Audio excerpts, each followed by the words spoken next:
happy Sunday to you. We are about to guide you through our fantastic day. We start the day with some sourdough toast and this lovely unsalted raw butter from a local farm.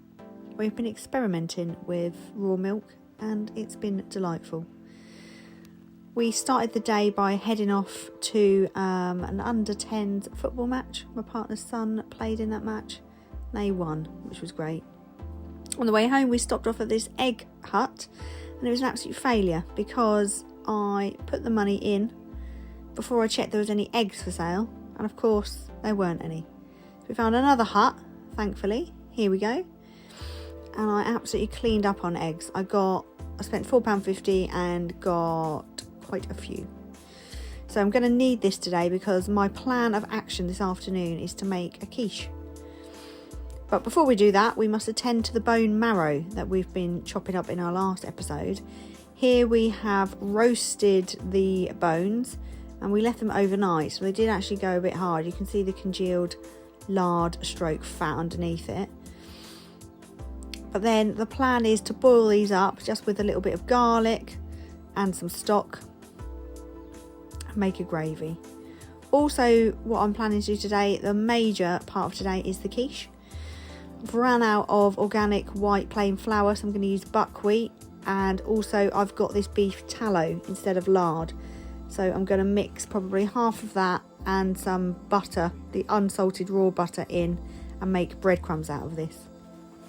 I love a quiche and I think they're super easy to make. It's just essentially some fat, some flour, and then breadcrumb it and mix some cold water into the shenanigans. I don't know whether it's because this was the buckwheat or it was the beef tallow, but it was quite hard to roll out, but I did manage it. And I like to pre-bake my base before I mix the filling. So for the filling, I use 6 whole eggs. As you can see, because they're local, they are a gorgeous, gorgeous orange colour. And I mixed in some veg that we had left over from yesterday's barbecue. We also had another little barbecue today. We had some friends pop over and some family members, which was really nice. And my partner whipped up some steaks and we had it with the chimichurri sauce that I made the other day, which is just parsley, olive oil and some chilli and some garlic, I believe, was in there, but that was absolutely delicious. And I also chopped up a little green salad with olives, cucumber and lettuce. And as you can see, this was a marvellous spread. The white stuff is a Greek sauce called tzatziki. And as you can see, we had some asparagus both on the barbecue and in the quiche.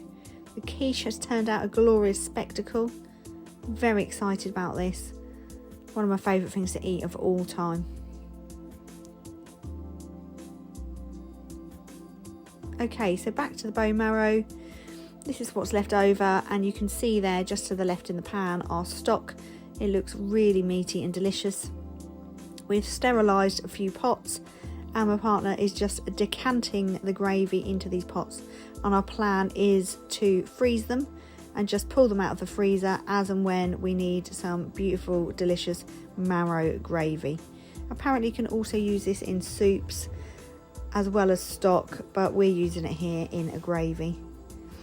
Actually looks really glorious. Look at the sheen on this. I was actually really impressed with this. I think this is something we're going to make again. That's it for this episode. We will see you next time.